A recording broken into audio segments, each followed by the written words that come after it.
everyone, in this video we're going to focus on unit circle. Before we dive into this picture that we have here, let's have a review on the basics of unit circle. Please remember these basic information about the unit circle. First, the center of the unit circle is located at the point of origin or at 0, 0. This implies that this unit circle is part of the x and y axis.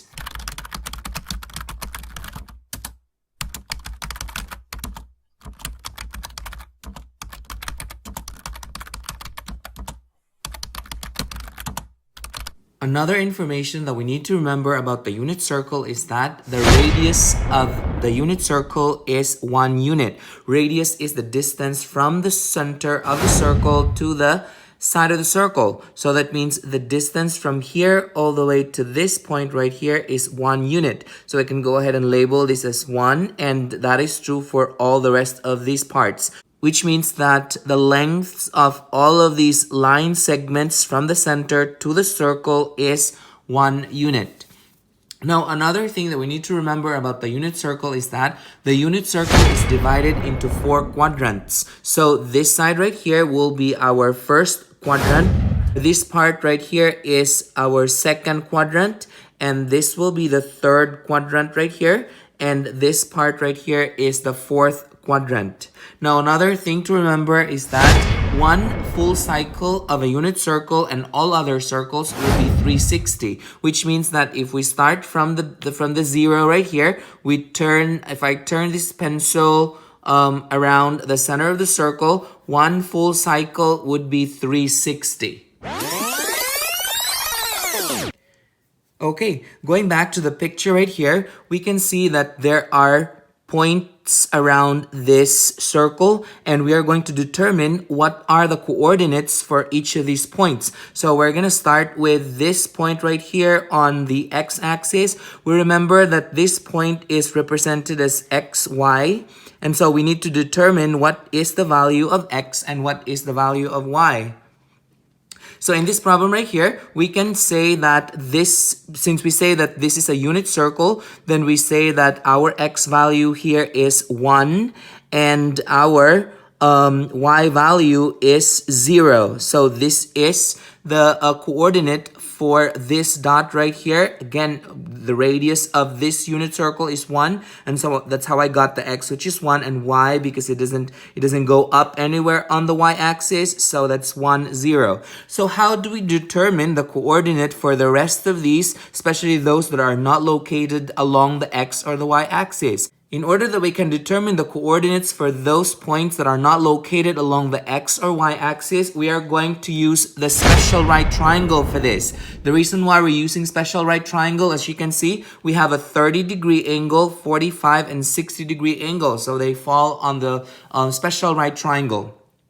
So going back to this picture right here, again, our target is to determine what is this. So it's pretty much the same thing as the first one that we got here. This is actually represented as xy. So we need to determine what is the value of the x and what is the value of the y, and that is this point right here. I have prepared here this triangle that fits on this 30, so this matches up to that. So what are we going to do is we are going to determine what is the x value on this 30, 60, 90-degree triangle. So we go back to the special right triangle note that I placed on the side right here. So this side, remember this side right here is 1 because the radius is 1 for the unit circle, and so the x side right here is square root of 3 over 2. So I can label this as square root of 3 over 2. And then the y side right here is 1/2. So I'm going to write this as 1/2.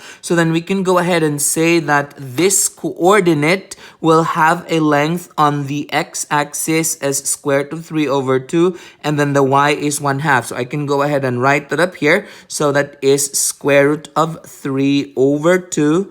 And then that's 1/2. So this is the coordinate for this point right here. Again, we got that from the special right triangle. Now, this coordinate right here has a very interesting relation to sine, cosine, and tangent. So we remember that we have the acronym SOHCAHTOA. This stands for sine is opposite over hypotenuse, cosine is adjacent over hypotenuse, tangent is opposite over adjacent. So this coordinate that we have here has a very interesting relationship to sine, cosine, and tangent. So looking at this picture right here, so we have this original triangle that we have up there. So we remember that this side right here is the x and this side right here is the y. So going back to the triangle, I actually created another triangle pretty similar to this. Now again, we remember that this side is x and this side is y here in this picture. So that's the x side because it's along the x-axis.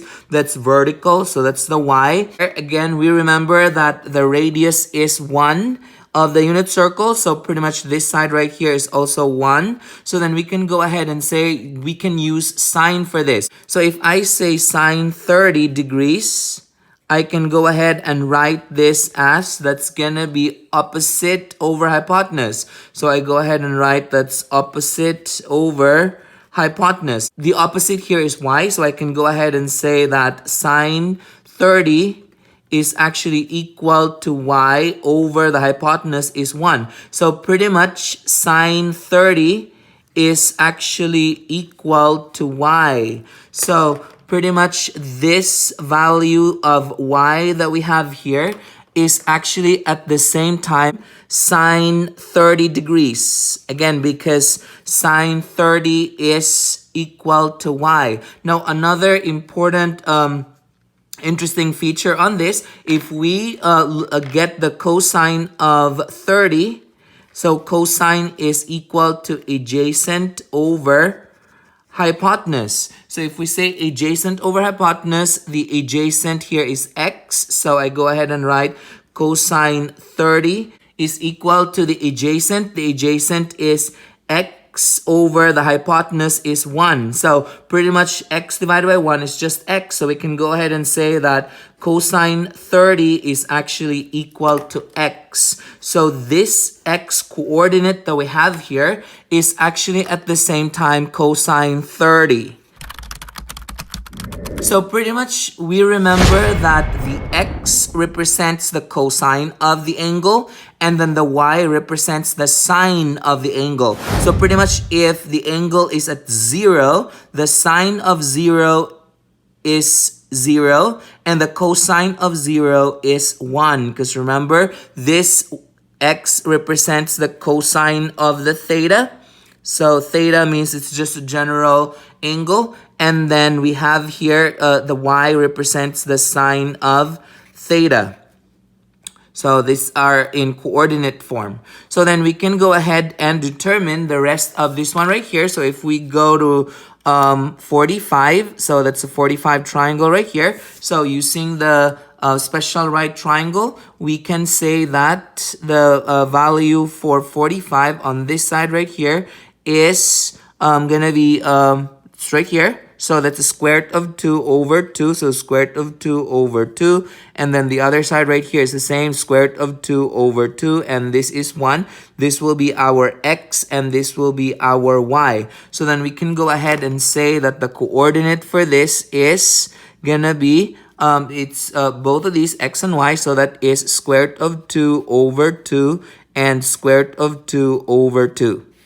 So that is the coordinate. And this coordinate again represents x and y. At the same time, this is cosine 45 and this is sine 45. So for every coordinate that we can get on the unit circle, that's actually x and y. At the same time, that is also the cosine and the sine value of that angle. So if we have 60 right here, we can go ahead and put the 60 right there and label it. So we can go ahead and say that along the 60, that's opposite to 60 is square root of 3 over 2. So I can label this as square root of 3 over 2. That's across the 60. Adjacent to 60 is 1/2 and this is 1 right here. So I can go ahead and say that this represents the x, this represents the y. So then the coordinate that we have right here would be, that's gonna be 1/2 and it's gonna be square root of 3 over 2. So this represents the x and this represents the y at the same time, sine 60 degrees. So again, this is cosine 60, and then this is sine 60 degrees. So again, remember, the x represents the cosine, the y represents the sine of the angle. So if we look at these values that we have here, these are their coordinates. So I will put this inside the box. That's the coordinate for 60. This is the coordinate for 45. And this is the coordinate for 30. And this is the coordinate for 0 degrees. Now again, remember that these coordinates represents x and y at the same time. They represent cosine and sine of that particular angle. So if there's a question that's being asked, what is cosine 30? So cosine 30 would be square root of 3 over 2. So if we say what is sine 45? So sine 45 would be square root of 2 over 2, because again, the y value on the coordinate is actually the sine of that angle. So if we're asked for the sine of 60 degrees, that is square root of 3 over 2. So if we're asked for the cosine of 0, that value is 1. Because again, remember, this is the cosine and this is the sine of that particular angle. So in here, the cosine of 30 is square root of 3 over 2. Sine of 30 is 1/2. The cosine of 45 is square root of 2 over 2. Sine of 45 is square root of 2 over 2. The cosine of 60 is 1/2. The sine of 60 is square root of 3 over 2. Now let's determine the rest of these. Please remember that these angles that we have here are actually, we call them as reference angle. Now notice this, 150 and 30 will have the same value or the same coordinate, but instead the x right here will become a negative. So in the second quadrant, the x is negative and then the y is positive. So then if we write the coordinate for 150, it's pretty similar to this, but instead we're going to have a negative square root of 3 over 2. So the coordinate for this would be negative square root of 3 over 2, and then positive y, which is 1/2.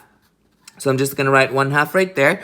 Now this 45 will have the same value as 135 because they match up. But instead, the square root of the x here will become a negative. So I can go ahead and write that up here. This is negative square root of 2 over 2 and then square root of 2 over 2.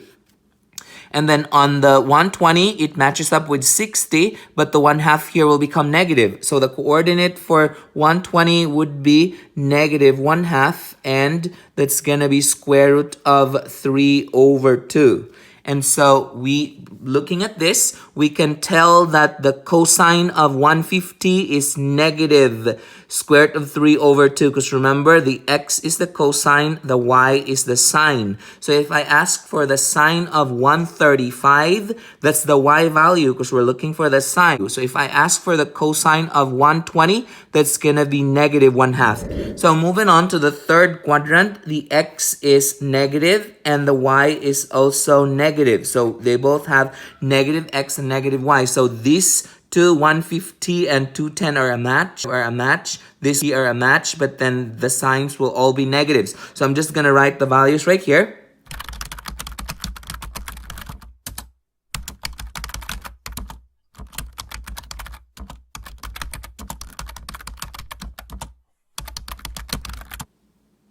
Okay, so both x and y values are negative on the third quadrant. So if we want to know the value for sine 210 degrees, that would be a negative 1/2. Because again, remember, x is the cosine value of that angle, and then y is the sine value of that angle. So on the fourth quadrant right here, remember the fourth quadrant, the x is positive and the y is negative. So pretty much these two values are a match, these two values are a match, these two values are a match. So then we can go ahead and write the values for this.